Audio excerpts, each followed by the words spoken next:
In the eerie stillness of a moonlit Atlantic night in 1896, aboard the doomed Herbert Fuller, a savage cry pierced the darkness. What followed was a chilling discovery. The captain, his wife, and the second mate lay brutally murdered in their blood-streaked cabins.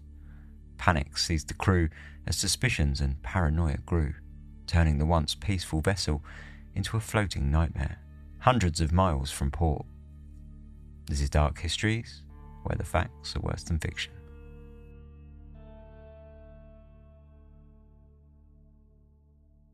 Hello and welcome to Season 8, Episode 13 of Dark Histories. I'm Ben, your host, as always. It's good to be back on the mic. It's good to be talking to you again. It's been a little bit of a break. We've had a sort of weak stutter. My landlord, very nice of him, got the builders in. I didn't realise they'd be quite as disruptive as they were. But it's a good thing in the end. So, happy days. But was a little bit more disruptive than I expected. So, yeah, the episode is a week late. To put a sort of positive spin on that, I was going to have to stutter an episode at some point anyway to make the rest of the season, the second half of the season, fit the schedule. So it kind of worked out. I didn't plan it this way, but it's kind of worked out. So, that's good. But yeah, apologies for the week late episode, but we're there in the end. This week, we are back at sea, except from this boat is very different to the last boat. So let's get straight into it. This episode is called Murder Aboard the Herbert Fuller. The backbone of the American economy, merchant ships spent much of the 19th century twisting throughout the North American continent, supplying and driving the push west, profoundly impacting the political and economic landscape of the country and its people, who were looking to fulfill their dreams of gold, independence and upward mobility. By the latter half of the century, the proliferation of steamships helped to further advance the shipping boom by providing a much-needed degree of reliability, though the cost to produce, maintain and run such ships meant that for many small independent ship owners, they continued to rely upon sailing ships, which continued to make up a huge percentage of the American merchant fleet. The sailors that worked aboard these ships and provided the immense amount of manpower needed to keep the machinery of trade running smoothly were a curious breed and not always selected without scruples. Stemming from a rich cultural and economic background, the vast pool of experience for a merchant crew came from men who had worked on ships for years, sometimes an entire lifetime, having taken positions aboard whalers, slavers, privateers and pirate ships. Others had been directly involved in war, typically against the British, the Spanish or the French, aboard naval and military ships across the continent. Many had work careers that had seen them serve aboard ships involved with all of the above at one time or another. Especially by the late 19th century, a merchant crew would have been awash with as many one-time thieves and criminals as it was war heroes and financial entrepreneurs. All of them having taken the guise of wise old sea hands, captains and mates, who thanks to the short-term contractual nature of the work, made up a highly transient workforce whose only common reference was the language of the sea.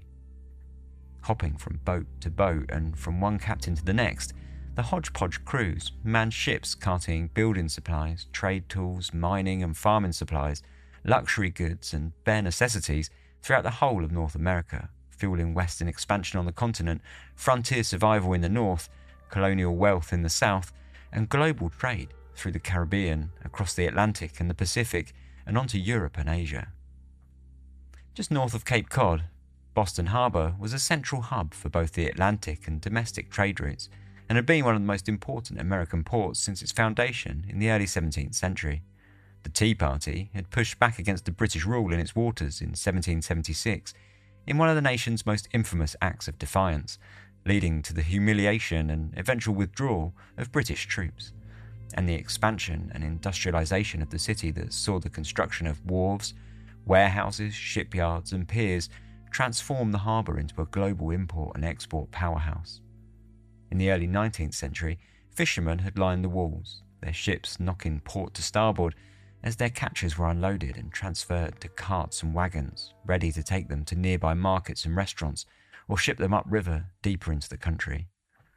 By 1896, though, the city's rapid expansion had seen the fish stocks depleted and the waters polluted to the point that the local government had to warn the Bostonian population to avoid bathing too close to its waters, and fishing boats had been repurposed and replaced, making way instead for heavy industry and trade. Nestled amongst the hundreds of ships moored in the harbour in the summer of 1896, the Herbert Fuller, with its 16 sails, tied and rigged to 3 masts, sat awaiting a cargo of white pine, which its captain, Charles Nash, had secured the responsibility of transporting to South America on a trip that would turn out to be anything but routine. The 42-year-old Captain Charles Nash had something of a reputation for being a hard, sometimes cruel leader. He was known to carry a revolver for the times that he needed to pull rank and had a strict no-alcohol policy for his crew. At the same time, and quite conversely, people spoke of his relaxed and kind nature on journeys that seemed to have suffered no upsets. Hailing from a seafaring family, his father, who had passed away in 1894, had been a captain, and 2 of his 4 brothers had forged a career at sea.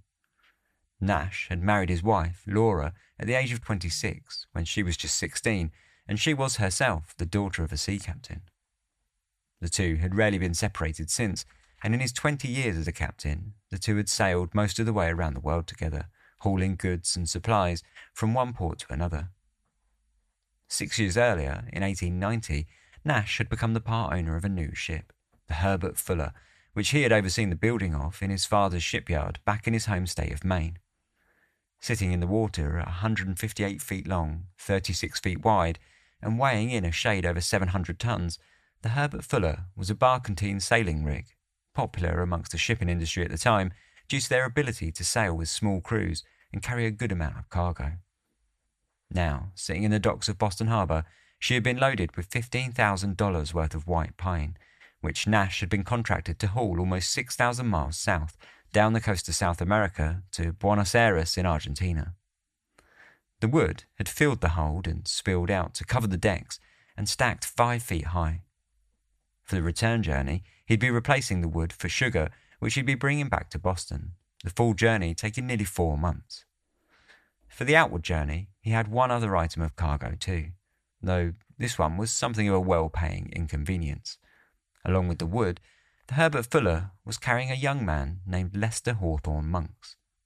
A 20-year-old Harvard dropout, Monks was well-dressed, well-mannered, and well-off.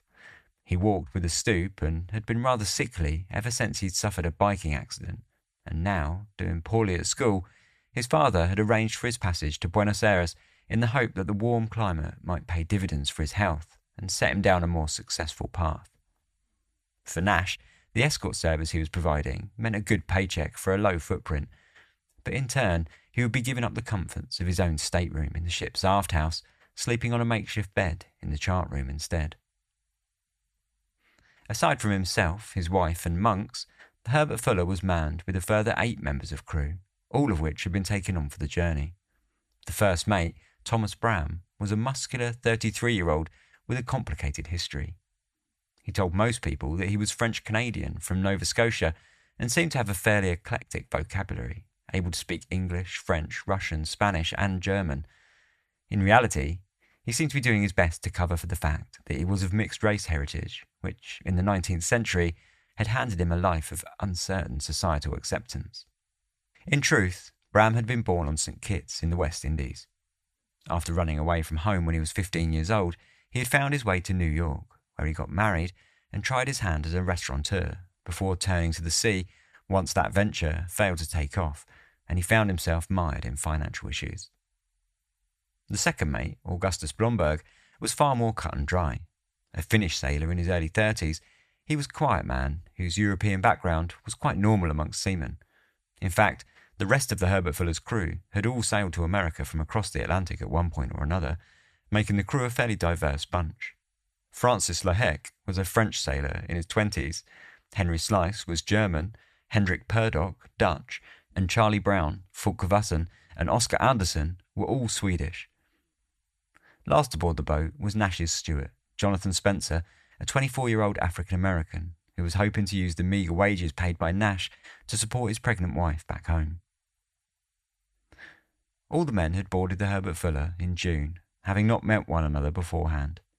Monks boarded himself on the morning of the 2nd of July, 1896, hauling his baggage up to the aft house. The 2-month-long trip to South America was quite a journey, and Monks had packed appropriately, carrying 2 trunks, 1 suitcase, a cask of 60 beers, a bottle of whiskey, a bottle of brandy, a selection of books, and a healthy amount of cigars and fruit. He also carried with him $6 in cash and a credit note for £500. He had a revolver, ammunition, and a letter of introduction from his father, which he hoped to use once back on land to secure himself a comfortable position. Any excitement that he may have had for the adventure was quickly dispelled after bad weather delayed their launch for 6 full days before they were finally able to set off, taxiing out of Boston Harbour at 7:30 a.m. on the morning of the 8th of July, dropping sail and whisking off south out of Massachusetts Bay on an easy trip down the south coast. At least, that was the plan. The first few days out of the harbour were easy sailing for the crew of the Herbert Fuller. With the storms that had delayed their departure behind them, favourable winds had them whipping south on a calm sea under overcast skies, so that by day 3 they were already over 300 miles from Boston. Monks, who had had an easy introduction to life at sea, was having a great time, eating in the main cabin with Captain Nash and his wife, watching dolphins off the deck and falling asleep to a quiet, gentle rain at night that kept the heat from ever growing too high. Everyone had settled down in their bunks, with Monks, Captain Nash, his wife, and the 2 mates all sleeping in the aft house, and the rest of the crew in a separate dorm at the front of the boat. The aft house was a fairly comfortable little home for everyone. 29 feet long and around 20 feet wide, stairs came down from the deck on both fore and aft sides, leading to the centre of the cabin, housing the main room with a stove, table and lamp, with the rest of the rooms lining the edge. To the aft was the chart room, where Captain Nash had made his bed up in the corner on one side of the stairs opposite the washroom, which sat on the other side. Attached to the chart room was the stateroom, Nash's usual bunk room that had, for this trip, been handed over to Monks. Mrs. Nash slept next door in a bunk room attached to both the main cabin and the stateroom via a pair of lockable doors. The first and second mates made their bunks on either side of the steps up to the deck in the forward side, with the pantry and storeroom completing the circle of rooms. It was a cosy but comfortable layout, the walls lined in dark wood and with everybody having their own space. At the other end of the boat, the crew bunked in far closer quarters, though with duties for someone somewhere taking up all 24 hours of a day, it was rarely packed full. Travelling at more than 100 miles a day, the Herbert Fuller was cruising to South America well ahead of schedule. By 13th of July, 5 days deep, the monotony of sea travel slowly began to sink in for Monks, who, nevertheless, could be happy that they were now over 700 miles from Boston. That night, he ate dinner in the main cabin with Captain Nash, his wife and Bram, the first mate, as usual, before retiring to bed at around 8 p.m, leaving the captain alone in the charts room, reading in his bunk. Mrs. Nash had gone to bed shortly before himself. In his room, Monks changed into his pyjamas, locked his door, and pulled himself into bed, closing his eyes to the sound of the calm sea rolling off the ship's hull in a gentle wake. At 2 a.m, Monks opened his eyes abruptly, staring into the dark, the usual sounds of the ship having been sharply pierced by a scream. Sitting up in bed, he strained to listen, unsure if what he had heard had been just a dream. From the silence, a horrible sound came from the chart room, which he later described by saying it sounded as though someone was strangling. Calling out into the darkness, he yelled for the captain. After no reply came, he called out a second time, then began grasping around in the drawer underneath his bed, looking for his revolver and ammunition. Finding both, he loaded the chamber and put on his slippers, crept to the door and listened through the wood. Still hearing nothing from the chart room, he slowly and quietly turned the lock on his door and pushed it open just enough to see the dim light from the lantern in the main cabin shine through the crack, faintly illuminating the small room around him. Pushing the door further, he stepped out into the room and immediately had his worst fears realised. The captain, laying on the floor, looking as if he'd been dragged from his bed, was covered in blood. I thought he had tipped over from his bed. I went up to him, looked at his head, and put my hand first on his head and then on his shoulder. He did not move. Looking to seek help from Mrs. Nash, Monks dashed over to the door into her room from the main cabin. Grabbing the handle, he pushed it open and, realising it was unlocked, grimaced as he peered inside, half anticipating what he would find. It was very dark. I found her bed and could see dark splashes on the sheets. As soon as I saw those, I realised that they were blood splashes, and the scream I had heard meant something. I retraced my steps in order to get out of the cabin as soon as possible and went out to the after companionway with the intention of going on deck. Opening the door and creeping up the steps to the deck, Monks could feel the cool air whipping through the tall stacks of pine that concealed him from view from anyone on board. He saw the first mate, Bram, around the same time Bram spotted him peering out from behind the cargo, and ducked back down into the stairwell just in time to avoid a piece of wood from striking his head, tossed by the sailor. Yelling from behind the boards, he told Bram to stop tossing things at him and to come and help him. "For God's sake, come below," he called. "The captain's been murdered." Apparently shocked by this news, Bram refused to believe what he was hearing at first, but when Monks told him to come and see for himself, he dropped his defensive stance and joined Monks in the stairwell, where they both made their way back down to the aft house. Monks asked Bram if he had any weapons on board, and Bram replied that he had a gun, which Monks told him to go and fetch, whilst he went and changed his clothes in his own room.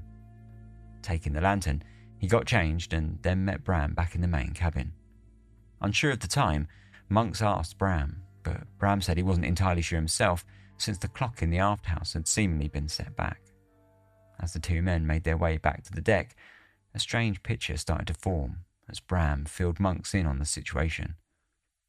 The second mate, he told Monks, was in the forehouse with the rest of the crew, who had all mutinied. As he dropped this bombshell on Monks, Bram began to cry. Knowing that he had been something of a hard superior during the journey so far, he said that he now feared retribution. He had thought something had been off when the second mate had given him a cup of whiskey around midnight that he said had tasted off. Suspecting it to have been drugged, he had tossed it overboard. With the whole situation quickly growing overwhelming, Monks watched on as Bram staggered about on deck and then threw up. When he returned to the stairwell, he joined Monks covering two of the crew further up the deck, each man with his pistol honed in on a shadowy figure. It was almost 4 a.m. when the first signs of dawn began to brighten the sky over the sea, and the two men conjured the nerve to seek out Spencer, the captain's steward. When they found Spencer at the door of the forward house where the rest of the crew slept, he too couldn't believe what he was hearing from the two men, and he had to be taken down to the aft house, where he peered in through the skylight above the main cabin to see the scenes for himself before he could take them seriously. After seeing the dead captain, Spencer went down into the aft house, only to return breathless moments later, informing Bram and Monks that the second mate was also dead, lying in his bunk, in a state that Spencer described as all chopped up. Bram handed Spencer his revolver, and then, putting rank as the mate, ordered Monks to hand over his own pistol, which Monks outright refused to do. Spencer took it upon himself to fire a few test shots out onto the water, but after the first successful bullet fired from the muzzle with a crack that broke the quiet of the morning air, not a single other bullet fired. The metallic ding of the hammer and the scrape as the chamber rolled on its axis, the only sound coming from the dead gun. Opening the chamber, he looked at the bullets and found that each and every one had been struck by the hammer multiple times and had failed to fire. Closing the gun, Spencer chose to keep hold of it. Useless as it appeared to be, it at least looked intimidating enough to anyone unaware of its inability to actually fire. The three men then began to walk down the deck together. Coming across Bram's vomit, Monks and Spencer both agreed that collecting a sample to test for poison could be a worthy exercise, but before any way of mopping it up and securing it could be devised, Bram had slipped into it, smearing it across the deck with his carpet slippers. If his actions so far hadn't alerted suspicion of Bram in Monks and Spencer yet, then he would invite it on him with his next move. As the three men had been walking down the deck, Bram yelled out to the men to stop, and then jumped down over the railings to collect the storeroom axe that he had said he had spied laying on the deck, half buried behind some pine planks. If there had been any doubt it was the murder weapon, they were quickly stifled by the presence of a bloody handprint on the handle. Picking this up and showing it to Monks and Spencer with tears in his eyes, Bram suggested that they toss it overboard to ensure that it could not be used against them. Spencer protested this idea, recognising it as an important piece of evidence, but before he could voice his opinion fully, Bram had made up his mind and launched it off the deck into the sea. The three men then walked back down towards the aft house and spied a member of the crew at the wheel to the rear of the ship, overlooking the aft house. Approaching closer, they recognised the man as Francis Lohek, the French sailor. Keeping their guns pointed towards him, they called out to gain his attention, and looking frightened and shocked by the weapons being waved around, Francis assured them in panic tones they had seen nothing unusual and had no idea what was going on. When Monks informed him that the captain was dead and had been murdered, they left him at the wheel and marched forwards towards the longhouse in order to find the rest of the crew. Far from in the throes of mutiny, as Bram had said, they found Charlie Brown and Hendrik Purdock standing around outside the forehouse, looking quite relaxed. At least they were until Spencer ordered them to round up the rest of the crew. Within minutes, all of the crew, minus Francis, who was still steering the ship, were assembled in front of Monks, Bram and Spencer, who were acting out the role of investigators, as they laid out a series of questions to the men, informing them at the same time that the captain, his wife and the second mate had all been murdered in their beds. Just like Francis Lohek before them, all members of the crew looked shocked and insisted that they knew nothing of the situation. Monks began the interrogation, asking them when they had last seen the second mate, though the answers that came back were anything but consistent, thanks to the shift-like nature of the job of a sailor. Some said they hadn't seen him since the previous evening, whilst others had seen him as late as midnight. This put everyone on board in a difficult position. At least one of the 9 men was a murderer, but who was it? As the whole crew went to check out the bodies, accusations and theories were thrown around almost immediately. Spencer made it openly known that he suspected Henry Slice, the German sailor, though by the time that he'd reached the aft house, he had appeared to change his mind. Bram, still struggling with his emotions, casted out his own theory, suggesting that the murderer had most likely been the second mate, Augustus Blomberg. He said, could have assaulted Mrs. Nash and then been attacked with the axe by Nash in retaliation. In the struggle, somehow, Blomberg had managed to wrestle this axe from Nash, killed him and his wife, and then stumbled back to his own bed, where he died of his injuries. Despite there being absolutely zero signs or evidence that any of this was true, everyone appeared to buy the theory, and perhaps thanks to the comfort that the murderer was now, at least dead, an unsettled quiet and acceptance swept over the crew, who fell in behind Bram, who was now pulling rank and began issuing orders for a clean-up to take place. The first priority, he said, was to get the bodies thrown overboard and have the blood cleaned. Once again, Spencer objected to his superior's orders, and thankfully, Bram, in his poor emotional state, relented. They also had to work out where to go next. Hundreds of miles from anywhere, isolated and alone, someone needed to decide if they should turn back or carry on to South America. Bram suggested that they sail to the French Guianan port of Cayenne, and all agreed. This came with its own problems, however. On a personal note, Francis Lohek was not especially keen on Cayenne, as he had deserted from the French Navy years earlier and feared landing himself in a complicated position if they disembarked on French soil. His fears were calmed when Bram calculated the position and concluded that they were 1,500 miles and over 8 days away. Discourse was once more opened up to the group, and Bermuda was tabled for a while, being a much closer journey of 500 miles. The unfavourable winds put an end to this idea fairly quickly, however, seeing as, despite the shorter distance, the journey to Bermuda would likely have taken a lot longer than just sailing onto Cayenne with the wind behind them. Somewhat strangely, Bram was also stubbornly hanging on to the ship's original contract, and preferred Cayenne as it was not a diversion for the cargo of pine, which he said they still needed to deliver. In the end, a compromise was reached when the port of Halifax in Nova Scotia was suggested, given that it was only 900 miles away and with a journey that should see them utilise favourable winds all the way. All agreed, and the ship was turned around and put on a heading for North America. With the journey decided upon, Bram officially took control of the boat, appointing Francis Lohek as the second mate and then he asked Monks to draft up a full account of the situation so far, including Bram's somewhat nonsensical theory. He then had all the members of the crew sign it so that they could hand it over to officials once they arrived in Halifax. Next came the clear-up of the bodies and the preparation of the boat to take them back to port. Everyone, except Spencer, who argued that they should not be disturbed at all, agreed to move the remains of the bodies to the smaller of the two lifeboats on the deck of the ship. The majority voice was heard, and the remains were wrapped in towels and placed in the boat, with Monks taking the wheel of the ship whilst the crew all got their hands dirty. Not being a sailor, this was not to be the best lineup, and more than once one of the real sailors had to take the wheel and correct Monks' oversteering. Still, the grim job was eventually complete, with the lifeboat having been lined with tarred canvas and then covered over.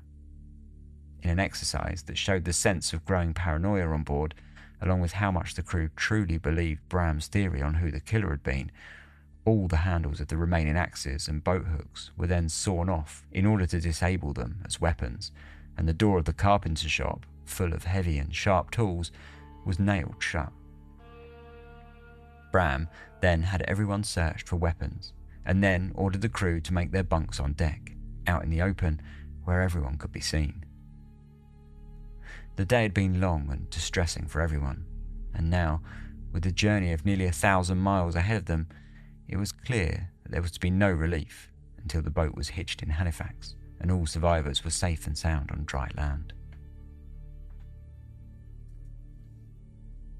As night crept over the boat, so too did an aura of heavy suspicion, as all the men watched one another closely, looking for cracks or signs that they might be more dangerous than they were letting on. It didn't take long before men were approaching Bram and telling him to keep a watchful eye over certain members. Hendrik Purdock made the first move, telling Bram in quiet whispers that he thought Charlie Brown had been acting very peculiar. In truth, he wasn't the only one to have noticed this, as Brown had not exactly been subtle with his eccentricities from the outset, known to have skulked about the deck, talking and mumbling to himself, making strange jerking movements and scratching his head. Hendrik had been busying himself with the ship's sails and watched him for some time, stuttering around the deck, murmuring away to no one. Francis Loeck was next. He told Bram that he'd overheard Brown talking about how easy it would be to blow up the ship by setting fire to the kerosene stores in the front end of the hold. Taking Loeck's advice, Bram locked the hatch down into the forepeak, thinking it better to be safe than sorry. In a strained silence, the boat sailed on, each hour passing, ushering in the sunrise and edging the crew closer to port. The next day, Brown found himself with a host of critical eyes watching his every move. Bram watched on as the sailor appeared to grow more and more unhinged as the day drew on. At one point, he even looked like he might attempt to throw himself overboard, having stripped his clothes down and spent a long time staring over the railing. That night, in a rare burst of action, he made a dash for the front of the ship, causing Spencer to pull his revolver and threaten to shoot him, forcing him to stop in his tracks. Following this fairly public display of odd behaviour, the rest of the crew were all more than happy to visit Bram and sign a declaration stating that they believed Brown to be guilty of murdering the captain.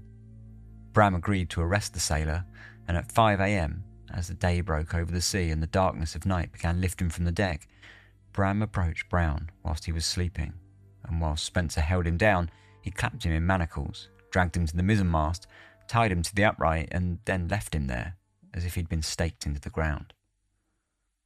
Later that day, the crew untied him and tossed him into a makeshift well that had been created from the stacks of pine on deck, confining him for the rest of the journey. With Brown secured, one might have hoped that the levels of paranoia on board may have dropped, but the day's actions only seemed to raise the tension instead. Organising watch that night proved only more difficult, as no one volunteered to stand on the dark deck alone. Spencer, still having had to wave around Bram's broken old revolver, asked Monks if he could have his much newer, actually working pistol, and having earned Monk's trust, he complied and handed over the firearm. The heat in the night had started to become unbearable for some, and sleeping on deck was more of a luxury than it might have seemed, but the lack of strong winds was also slowing their progress, making land feel further and further away than ever before. Worse, The smell emanating from the remains sitting in the lifeboat was beginning to become impossible to ignore.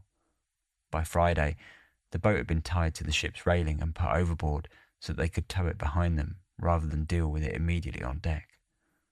None of this helped the crew's paranoia at all, and even less so when low fog began making it increasingly difficult to chart the ship's position, adding to the feeling of anxiety that vibrated through the men. They knew that they could only be a few hundred miles from Halifax by now, but how close exactly was anyone's guess. As the wind continued to drop at nightfall and the heat made for uncomfortable and broken sleep, several of the crew thought they could hear the screams of the dead trailing behind them as the lifeboat bobbed along in the tow of their wake. The next morning, a huge wave of relief rippled across the deck when land was finally sighted, which Bram confirmed to be Sable Island, 100 miles from Halifax. Just before noon, they attempted to signal a passing cargo ship headed for Boston by hanging their flags upside down and cranking the foghorn. When that failed, they pulled up their signal flags, but even that didn't seem to draw enough attention, and the ship just sailed past. Whilst Bram had been busy with the flags, he didn't seem to notice Spencer, who, suspicious of the mate and aware that they were nearing Halifax, took it upon himself to hold him at gunpoint, grab him by the throat, toss him onto the deck and clap irons around his legs, sure that Bram had been trying to sabotage their return journey. The whole time, Spencer spat out his accusations. Bram, of course, denied everything, but Spencer was not taking any chances now that they were so close to freedom, and he was sure that Bram knew more than he was saying. He knew that Bram had been out on deck on the night of the murders, and was sure that he would have seen something. So if he wasn't the killer, Spencer concluded, then he must have at least been in league with the killer. Tying him to the mast, he then accused Bram of stealing the captain's revolver, which Spencer knew was on board somewhere, but as of yet had not been discovered. When he broke open Bram's footlocker later that day, however, he found no trace of the gun, and even more awkwardly, Monks did uncover the firearms stuffed between the mattresses on his bed. That day, the winds dropped further, and Herbert Fuller, now down 2 mates, was languishing in the open sea, going nowhere fast. In response, Spencer untied Bram from the mast and transferred him to the galley, forcing him at gunpoint to plot their course for Halifax. As he dithered, Spencer grew more suspicious, but fortunately for Bram, a passing fishing boat confirmed their heading, somewhat lowering the crew's enmity towards their superior, though it was not enough for any of them to suggest untying him. As they drifted nearer to Halifax, Spencer began raising questions about salvage rights for the cargo and who was going to be paid, how much, and by who. As darkness fell over the ship once more, the rest of the crew looked forward to what would hopefully be their last night aboard the ship. The next morning, just after daybreak, a rowboat appeared from out of the fog, and with great relief to all, introduced themselves as pilots from Halifax Harbour. Finally, they had reached their destination, and they were all, thankfully, still alive. Of the Herbert Fuller into Halifax Harbour was huge news across North America. The boat was taken into charge of the local authorities immediately, along with the 9 survivors, who were all met on the wharf by officials who escorted them to the city hall. At the same time, the remains of the 3 bodies were removed from the lifeboat and taken to Snow's establishment, an inn on nearby Argyle Street, which was then open to the public, who immediately began queuing to filter past and have a good look at the macabre display. Control of the case fell to Police Chief John O'Sullivan, who took it upon himself to lock up all members of the crew whilst he stationed Monks in his own office, extracting his story of the journey and all that had happened at sea. Monks then sent a telegram to his father back in Boston, who took the next train straight to Halifax, accompanied by Monks' uncle and Wilbur Nash, Captain Nash's brother and part owner of the Herbert Fuller. Unsurprisingly, the story that Monks was now telling had taken on a somewhat new angle, whereby he was some kind of seasoned seafaring hero who managed to navigate the ship all the way to Halifax by himself, and interestingly, changed elements that had not made it into the signed logs.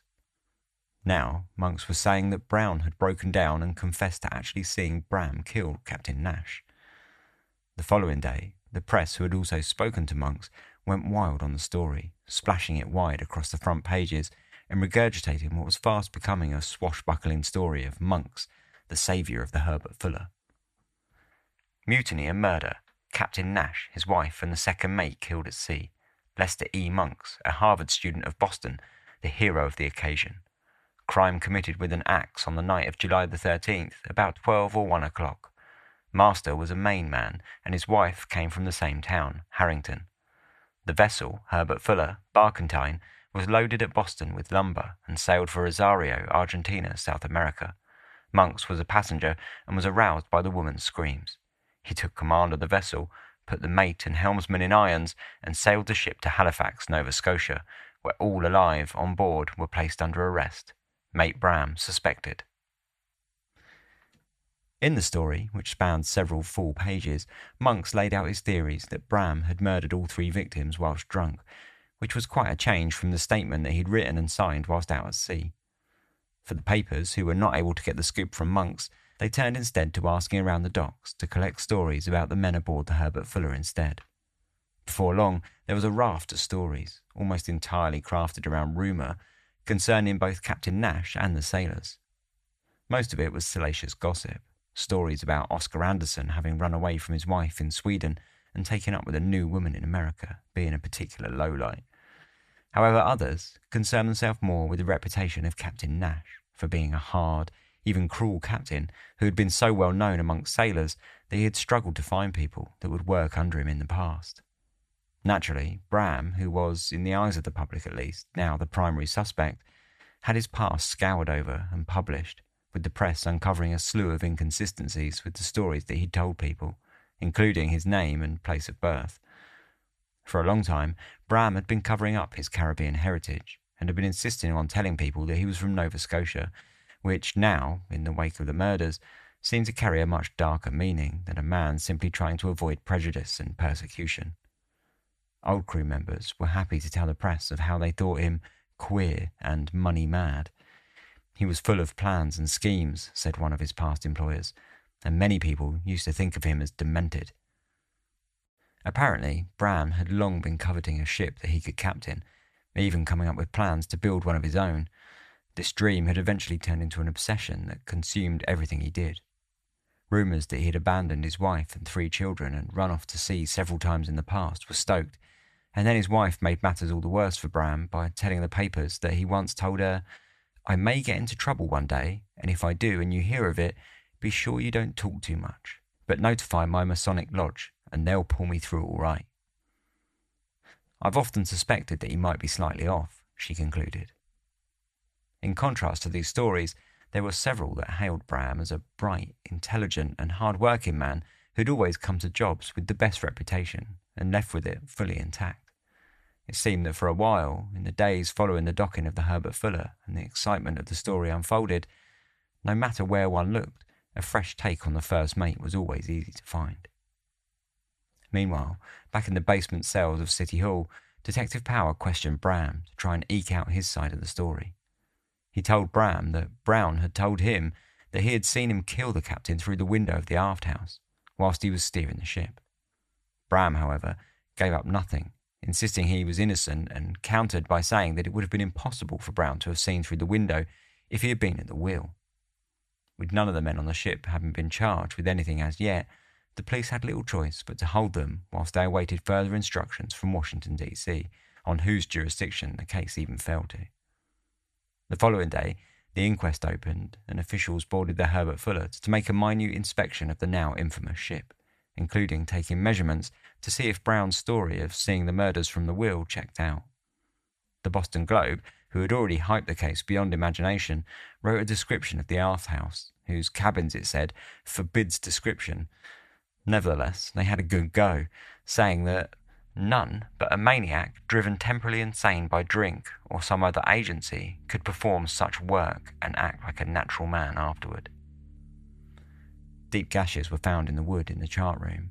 Blood spatter and gory footprints littered the rooms, which all seemed to fall into line with the autopsy results carried out the day before by Dr. William D. Finn, who had concluded that all 3 victims had been attacked by a sharp instrument that had crushed their skulls and torn open their faces. The captain had taken several blows to the head, whilst his wife and the second mate had both taken 7 or 8 blows across their head and body, with evidence showing that Mrs. Nash had been sexually assaulted, though later this was revised to state that there was no evidence that any such assault had taken place. Strangely, a lock of Mrs. Nash's hair was found, and it seemed to have been cut off by scissors. A wedding ring was found lying in the open on the bedside cabinet, which led police to scrub robbery as a suspected motive. Fortunately, the narrative that the murders had been carried out by a crazed madman played very well into the Boston Globe's description of Bram the next day, after they managed to secure an interview with the prisoner. If he did the deed, and assuming that he really is the guilty man, the murders were committed during a period when reason had temporarily left him. Various things that came to notice during the interview confirm this impression, and it is undoubtedly true not only that Bram is a man of quick and uncontrollable impulse, but that he is imbued with a fanatical bent of mind on certain subjects, any one of which would be sufficiently strong motive for the commission of the crimes under the stated mental conditions. The psychological and insanity experts of Boston will find in this man and the mysterious crime a rich mine of research. Back at the inquest, which had been delayed in order to await the results of a tribunal taking place in another room of the court, Monks was busy giving his story. This time sans the heroics that made so much of the initial Boston Globe report so exciting to the public, along with Spencer, who confirmed everything that Monks said. Bram continued to contest his innocence, despite Brown giving his statement, where he continued to stick to the story that he had seen Bram enter the aft house just after 1 a.m, which was closely followed by a strange noise. This alerted him to the window, and leaning over from the wheel, he said he saw Bram hit Captain Nash with an axe and heard Mrs. Nash scream. Shortly after seeing and hearing this, Brown then said, quite alarmingly, that Bram left the aft house and actually approached him at the wheel, where he asked him, axe still in hand, how the ship was sailing. Brown confirmed that all was fine, and then Bram walked off, leaving Brown to presumably continue sailing as if nothing had happened. The rest of the inquest had very few revelations that deviated from Monk's story, although Francis Loeck did retell a story told to him by Brown that he had once shot a man in Rotterdam, and he had managed to escape punishment thanks to an insanity plea. At the conclusion of the events, a warrant was issued for the arrest of Bram for triple murder, whilst the rest of the sailors were also retained in a communal cell until the trial, which was now scheduled to take place in Boston. Monks, on the other hand, was released to more than a few raised eyebrows and suggestions that money and connections had had much to do with it. Spencer, who was the most vocally upset by his detainment, retaliated by telling a reporter that Monks had been spinning yarns and playing out his own fantasy since the minute that they had arrived on dry land, and that he had done very little aboard the Herbert Fuller and had most certainly had no hand in the ship's navigation. That Saturday night at 2 a.m, under secret orders, all the men were shipped to Boston aboard a steamer where they were to be detained until the date of the trial, sometime later that year. At the same time, rumours that Charlie Brown had been using a fake name slowly began to seep out to the press, and before long, what they thought was his real name and identity was being published, along with some rather compelling details concerning his history. Real name, Johannes Vastbeck, they said. The sailor had apparently concealed his name when he took the job aboard the Herbert Fuller, after falling foul of a previous captain from an earlier job. Once again, old crewmates were quick to chime in with their own stories of the sailor, who was described by most as a paranoid and unbalanced man, who had once shot at a fellow sailor who he believed to have been following him, and he said was plotting to kill him. Rumours that he was keen on drink and completely uncontrollable when under the influence did further damage to his position in the eyes of the public, who were, by now, fully convinced that he had more to do with the murders than he had been letting on. When the men arrived in Boston the following day, a crowd had packed the harbour, over 1,000 strong. Both Bram and now Brown, who was most upset at going from star witness to suspect, were arraigned for the murders and given no bail, whilst the rest of the crew were held and given $100 bail, which was then increased to $500. At least now they were in Boston, a date for the trial had been set, and their release was that much closer, with the proceedings penciled to begin 3 months later in October. Spencer came out the most fortunate of the crew when a philanthropic Bostonian, who said he wanted to help the poor coloured man, covered his bail.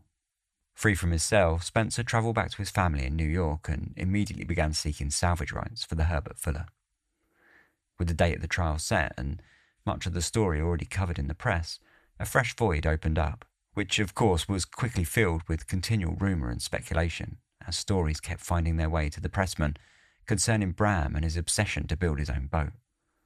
Whilst many people came forward to say that he was a good-natured man, not at all imposing, nor scary, even if he was armed with an axe, that mania to be the master of his own vessel had driven him to commit the crimes. And so it continued for months until, finally, on 14th of December 1896, the trial got underway, and the story exploded anew. The trial of Thomas Bram, accused of murdering Captain Charles Nash, his wife and the second mate aboard the Herbert Fuller, began on the 15th of December 1896 at 9:30 a.m, following a gruelling session to select the jury, which had taken 5 hours and whittled a selection of over 90 men down to a dozen, who would be trusted with the job of deciding Bram's fate. Brown, who had previously been arraigned alongside Bram, had seen his charges dropped earlier in October when the case had been presented to a grand jury.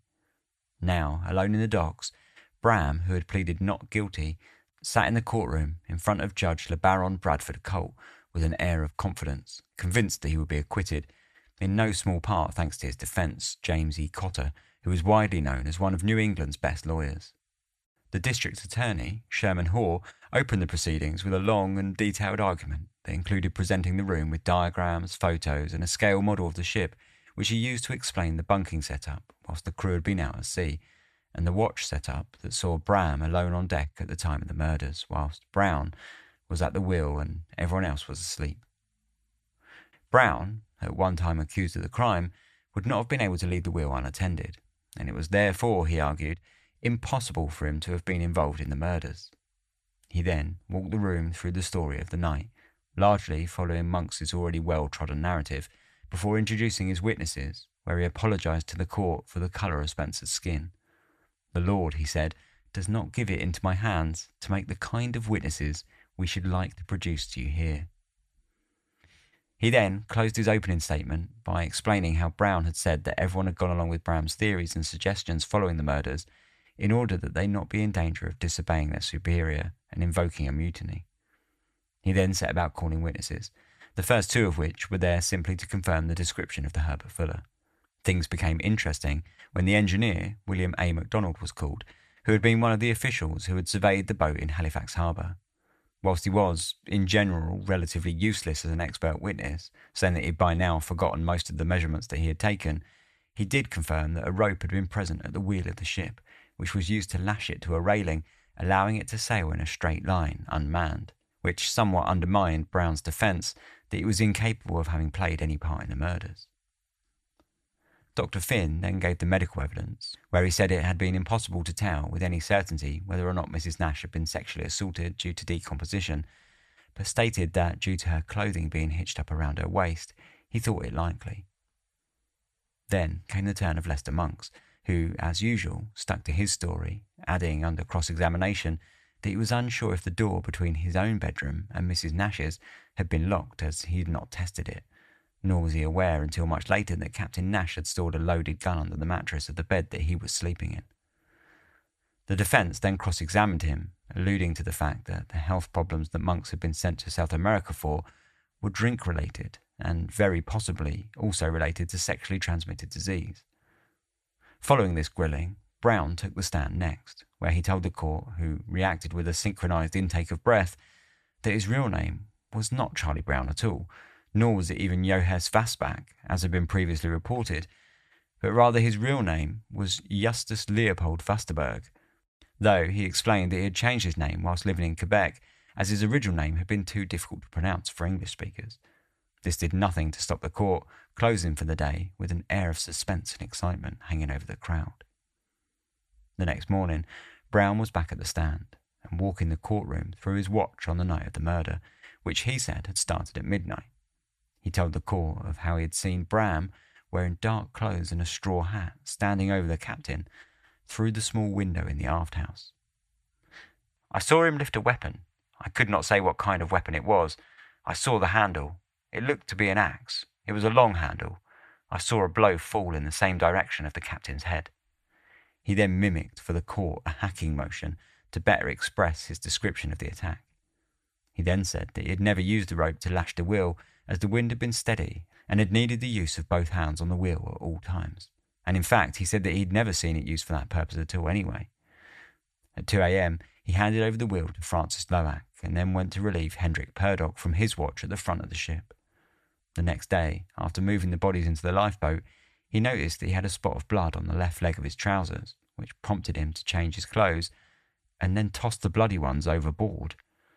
Under further cross-examination from the defence, Brown had the chance to explain one of the most glaring issues with his story, that, if he had seen the attack, why had he not alerted anyone? As an explanation, he said simply that he only ever used the ship's bell to ask for orders, and that it had been too late for him to save the captain anyway. Later he added that he'd also been scared for his own life. Likewise, he used the same reasons as to why he had signed Bram's statements on what happened whilst out at sea, knowing that he would have a chance to amend anything that he signed once he was safely on shore. The questioning then moved on to the story he had told the crew of shooting a man in Rotterdam and then pleading insanity to escape justice. As bad as this looked to the court, he said that it had been nothing but a story, just an old sailor's yarn made up to entertain and pass the time. This fell apart fairly rapidly when the defence applied to suspend the court on the grounds that they had evidence, in the form of a communication from the chief of police in Rotterdam, that Brown had, in fact, shot a man, and that this story was true, meaning that he therefore just committed perjury.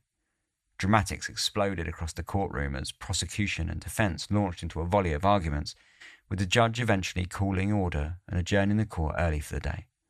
Brown was led away and kept in a cell by himself, where he would have to wait until the following morning to address the accusations against him. Given the rather damning evidence represented to the court, Brown, back on the stand the next morning, changed his story fairly abruptly. Now he claimed that the story had been true to a degree. He said that he had shot a man, but it had not killed him, and further, when he had fired the pistol, he said he had been suffering from some sort of prolonged blackout that he woke up from 11 days later in a hospital where a doctor explained what he had done. This opened up the defence to argue that Brown was both a perjurer and unpredictable, with a tendency towards homicidal mania. The prosecution countered that there was no evidence that he had been homicidal, only that he had been sick at one point, but had long since been discharged.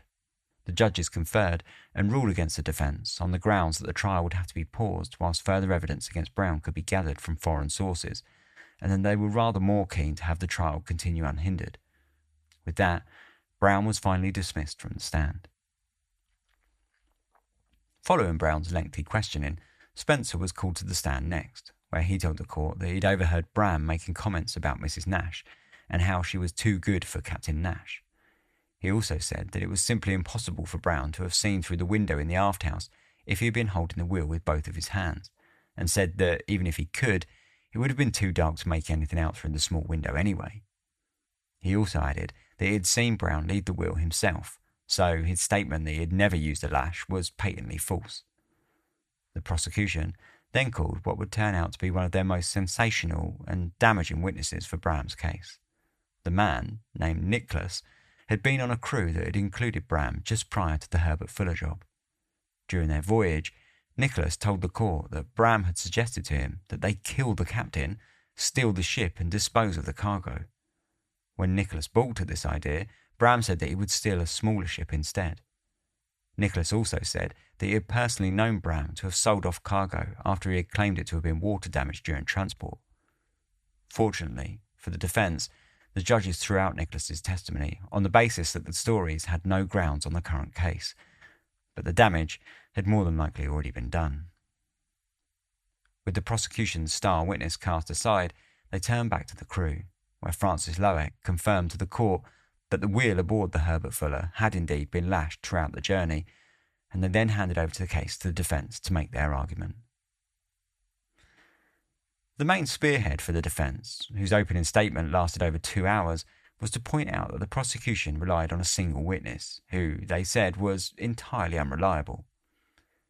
"We do not believe that conscientious, intelligent men, alive to the responsibility of the oaths of which you have taken, would send a fellow human being to the gallows upon the evidence of such a man as Brown. If that be possible, neither you, nor I, nor anybody in the community would be safe for a single moment." Following this opening statement, the defence took the risky approach of calling Bram to the stand, knowing that it would open him up to a cross-examination. After walking the court through his life story, he moved on to how he came across the job on the Herbert Fuller, and then finally, the night of the murder. Throughout, Bram used a barrage of nautical terms that the prosecution clearly struggled to follow, repeatedly asking him for clarification, making for a fairly disjointed testimony. He told the court that he'd thrown up after finding out about the murders due to having seen the gore below deck, not due to being drunk. He also said that he didn't change or wash his clothes for 3 days after the murder, and when he did, it was due to them being generally dirty, not because they were covered in blood. As far as Brown was concerned, he said that the wheel could easily be lashed for 20 minutes or more and sail just fine by itself. Brown, he said, constantly acted strange, and he repeated stories of the sailor walking around the deck, talking to himself and squaring up to thin air. Finally, he repeated that he was innocent and knew nothing at all about the murders. Having wrapped up the questioning, Bram invited the cross-examination from the prosecution, who set about digging into every small aspect of his past, continually trying to trap him with his own words. Time and time again, Bram managed to talk himself out of any potentially difficult positions by giving answers that seemed to many onlookers to be perfectly reasonable. As far as Monk's story went, he said that he'd never told him that he had been drugged and reiterated that he had been sick simply from seeing the state of the bodies. After 10 hours of this hard back and forth, the prosecution conceded, having extracted nothing. The defence then turned to their own expert witnesses, parading a handful of psychiatrists who all attested to Brown as having displayed signs of what they called a species of insanity or mania. With the doctors gone, they next turned to almost a dozen seamen, who all confirmed that a boat wheel could be lashed, at times for up to an hour, without causing any issues for a sailboat. And with that, the prosecution ended their case, turning to the closing arguments, which began on the 30th of December, over 2 weeks from the start of the trial. The defence, of course, focused on the lack of credible evidence. Monks, they said, had told a pretty fantastic story, and it had shifted several times. Whilst it was true that he had suspected Bram, it was also true that at one time or another he had also suspected at least 3 other people. They pointed out that Monks had had special treatment since the moment the crew had stepped on land, and even went very close to suggesting that Monks himself was not necessarily innocent. In particular, how had he not heard more commotion from Mrs. Nash's room, which was right next door to his own? Next, the defence turned their attention to Brown, who they called not a frank witness, and closed out by stating that the murders had clearly been carried out by someone unstable enough to do the work of a madman, which, they contested, pointed much more likely towards Brown than Bram. The prosecution's summary was far more brief, taking just a single hour, and pointing out that out of all of the crew, Bram was the man with the opportunity, and that Charlie Brown had seen him do it. I say Bram did it because Charlie Brown says so, and I'm not afraid to stand on Charlie Brown's testimony. I say he did it because circumstances say he did it, because the acts speak louder than any words can speak, and says that he did it. No one else had the head to plan. No one else had the thoughts that he wished to put into execution. No one else had the nerve to execute or the cunning to act out terrible tragedy. The judge reminded the jurors that their job was to not determine who killed the victims, but to determine only if Thomas Bram killed them, and then he sent them out to deliberate. Things didn't seem to come easy, and it took the 12 men over 30 hours and over 100 votes to come to a conclusion, which they finally delivered on the 2nd of January 1897, finding Bram guilty of murder. When Bram was asked if he had anything to say, he said only, "If I have got to die, I thank God I die an innocent man." Bram's attorney, James Cotter, sat down, trembling and pale as Bram was led away from the court. Immediately after the trial, Cotter filed for a retrial on the grounds that the judge had made remarks that had biased the jury, and that several members of the jury had been prejudiced towards Bram due to his mixed-race heritage. The appeal was granted, with a date for the hearing set for 20th of January. In the meantime, Cotter visited the Herbert Fuller, which had just docked in New York, and carried out a series of experiments to see if Brown would have been able to see through the window whilst at the wheel, concluding for himself that it was simply impossible. Spencer, who had always agreed that it would have been impossible for Brown to see through the window, signed an affidavit saying as much and sent it off to the court in Boston. Unfortunately, It failed to arrive on time, and the judges turned down the retrial application whilst it was in transit, though it was unlikely they would have added too much extra sway anyway. A week later, Bram was back in court to hear his sentencing, where he once more assured the room of his innocence before the judge read out his fate. It is considered that the verdict of the jury be confirmed, and you, Thomas M. Bram, be taken back to the place whence you came, and there remain in close confinement until Friday, the 18th of June, in the year of our Lord, 1897, and on that day, between the hours of 11 o'clock in the forenoon and 2 o'clock in the afternoon, you, the said Thomas M. Bram, be taken hence to the place of execution, and there be hanged by the neck until you are dead. And may God, in his infinite goodness, have mercy on your soul. It was a dramatic end to the trial, but not one that Cotter was willing to accept, and so, following a further request for a hearing in front of the Supreme Court, the sentence was suspended, at least until October, when the hearing would take place. Cotter presented 67 cases of error to the court, focusing on a dozen that he believed they had the best chance of winning, including the evidence gleaned from his time spent on the boat in New York, where he saw for himself the impossibility of Brown's statement. This time, Cotter succeeded, and a new trial was ordered to take place in March, and this time the boat itself would be hauled to Boston, where the jury would be able to visit the wheel for themselves. After a long, drawn-out repeat, the verdict, unfortunately for Bram, came back exactly the same, and he was found once more guilty of murder. The one saving grace being this time that the jury excused him of the death sentence. Bram went on to serve 17 years, being paroled thanks to a change in the law that saw prisoners who had served more than 15 years of their sentences released. 4 years later, in 1917, the Herbert Fuller sank off the coast of Monaco after a torpedo fired from a German submarine tore through its hull. When Bram was finally released from prison, he opened a hot dog stand and worked nights on the railway before taking control of his own boat, the Alvina, finally realising his dream to be a captain of his own ship in 1926. It was, however, fairly short-lived, and the boat was eventually seized by the US Marshals in order to pay damages after Bram had wound up having an incident at sea. Following the loss of his boat, Bram moved to Georgia, where he was last seen in 1952, before disappearing into history entirely. The story of the Herbert Fuller is one of enduring mystery. At the time, the mood in the press and the public was split over whether or not the jury had carried out the right duty, and it was widely accepted that Bram was far from the only suspect. When the facts are scoured over, suspicion can fairly realistically fall on any one of these three men, Lester Monks, Thomas Bram and Charlie Brown, all of which had the opportunity, but who of the three had the motive? Indeed, what had been the motive at all? Monks, who had discovered the crimes, could only account for his presence during the murders as being asleep in his room, somehow oblivious to much of the commotion that happened just feet away from his bunk. Suspicions had been thrown on his drinking habits, and further, he seemed to receive a great deal of preferential treatment back on land thanks to his money and connections. Then there was Brown, a somewhat unhinged sort who seemed to be suffering from paranoia, delusions, and had a violent history, after it turned out to be true that he'd shot a man in Rotterdam. He had thrown his bloody clothing overboard and seemingly had lied about having seen Bram murder the captain through the cabin window. This being a disturbing sight which apparently prompted him to do absolutely nothing but simply carry on with his normal shift as if nothing had happened. Finally, there was Bram, a man who had acted suspicious on a good handful of occasions, tossing the murder weapon overboard, doctoring and destroying ship's logs, and acting drunk or drugged shortly after the murders had been committed. Convicted in court twice, was Bram perhaps really the killer after all?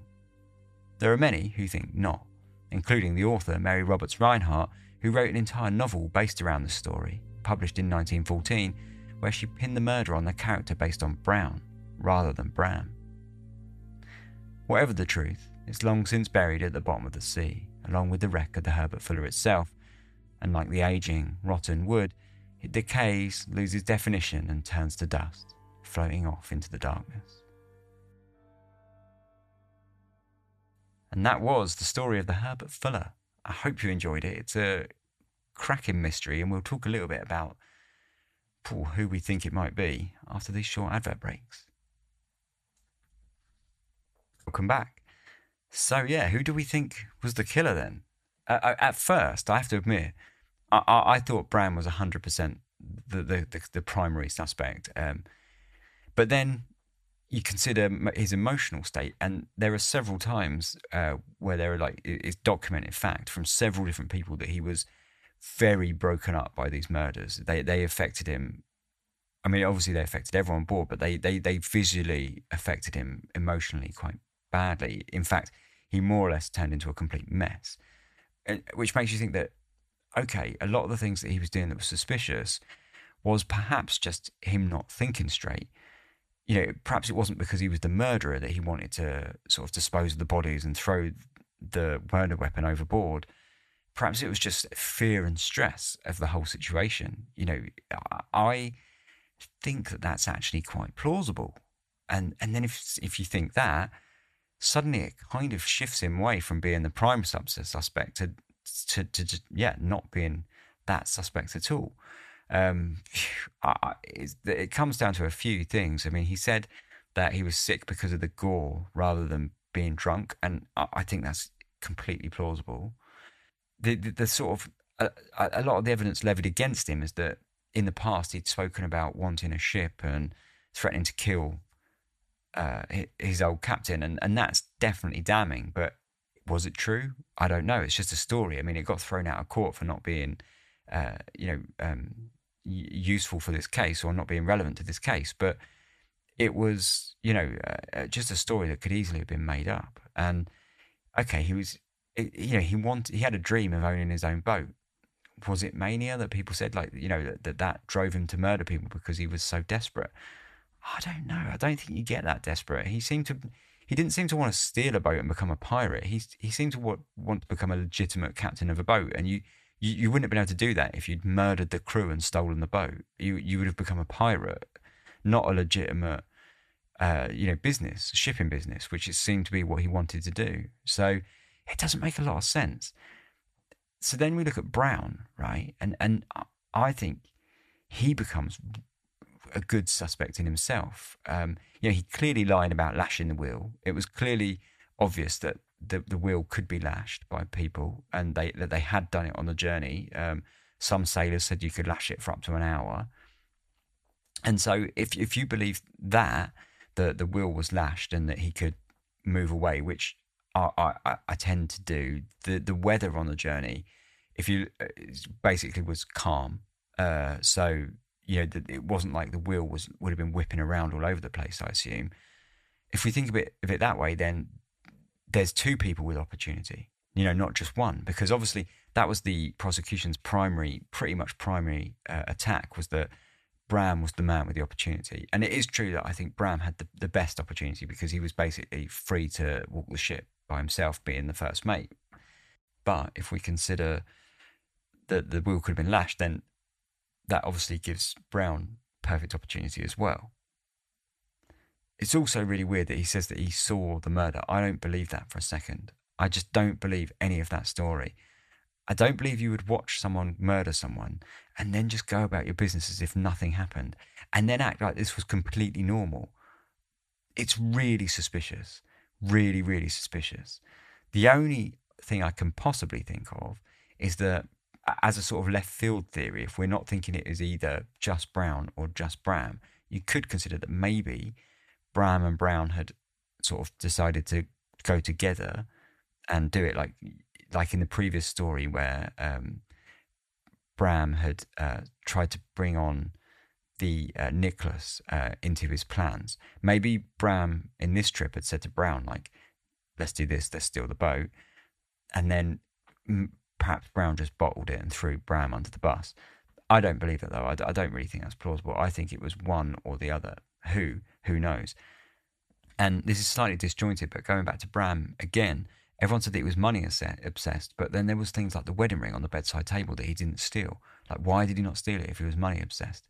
Maybe you could suggest it was too dangerous, but he could have pawned that anonymously in Boston somewhere. He could have travelled to a different city and pawned it anonymously if he wanted to. So, that's strange as well. And so that leads us on to our last suspect, really, or last plausible suspect, which is monks, right? I don't really think monks did it, but I do think it's weird that he was sleeping just in the next room to Mrs. Nash and he didn't hear her get murdered. I think that's strange, but I don't think he did it. I think he was prone to fantasy a little bit. I think I think the story that was in the newspapers is a mixture of both his fantasy and the pressman's fantasy, the journalist's fantasy who wrote up his story. I think they both sort of hyped it more than need be. When Monk spoke in court, he did temper that story quite a lot, which makes you think that he probably just hammed it up, because he was into fiction. He was reading a book on the boat actually at the time about not an entirely similar story, but similar enough, and so I think he just hyped it up when he got back on board to the journalist, and then the journalist added his little bit of spice to it as well, and I think it just got a bit out of control. But I don't think he's necessarily suspicious. I think we can scrub monks fairly confidently, or that's my opinion. I don't know about you, but my opinion is that we can scrub monks fairly confidently. Brown and Bram are to me the only real two that could have done it, and I think it's Brown. I think it falls on Brown every time. I think, I'll tell you for why, right? And you can tell me if you think I'm wrong here or you disagree. But I think that Bram's conduct on the boat was entirely understandable when given the situation. Whenever we tell these stories in Dark Histories, right, I'm always amazed at how well the people deal with the situation. They see someone being chopped up or murdered or whatever, and they somehow keep it all together. And of course, maybe that's possible. I've never been in that position, thankfully. I never want to be. And maybe I'd be able to keep it together, but I don't know. We never really hear of people just falling apart. But in this case, you do. You hear of Bram falling apart. And I think that's entirely plausible. I think a lot of the stuff that he did after the case is completely explainable by just the fact that he just fell apart from the stress and the shock of it all. I think it's totally understandable. Brown, on the other hand, had no reason whatsoever to completely just act as if nothing was happening. He saw the captain get murdered and then just continued sailing the ship as if nothing was happening, and then went to his next watch as if nothing was happening. And weirder, he overtook from, I think it was Henrik Purdock. He took the watch from Henrik Purdock, and then Henrik Purdock hung out with him to keep him company whilst he was doing the watch. And he didn't think to tell Purdock. What is that all about? That's strange. So I think his behaviour is much weirder, and I think it's much more suspicious. The only thing that I can't square, and I left it to now to mention it because we go back to Bram again, and I can't square this, is why Bram told monks that the crew had mutinied, and when he first saw monks, he said that the crew had mutinied. I don't understand where that came from or why. That's the only part that I can't really explain. Or there's a lot I can't explain, but that bit weirds me out the most. Brown, though, I think is much more suspect than Bram. And so that is what I think. Let me know what you think. You can do so. You can contact me, email, contact@darkhissues.com. Or you can get in touch with me, social media, all over social media. Just look for Dark Histories. All the links are in the show notes to social media and also to the website. On the website, you can find all the ways to contact me and all the ways you can also support the show if you would like to. Dark Histories is just a one-man band, which makes it cheaper to run, but it's still expensive and incredibly time-consuming. And of course, if you want to support, that would be very gratefully received. Aside from that, there's other ways to support. It doesn't have to be financial. If you get to help us out by just spreading the podcast to other people you think might enjoy it. If anyone might enjoy it, let them know. Anyway, thank you very much for listening. Do apologise again for it being a week late. I'll be back in a couple of weeks with the next episode. And until then, thank you so much for listening. Hope you enjoyed it. Take care. Sleep tight.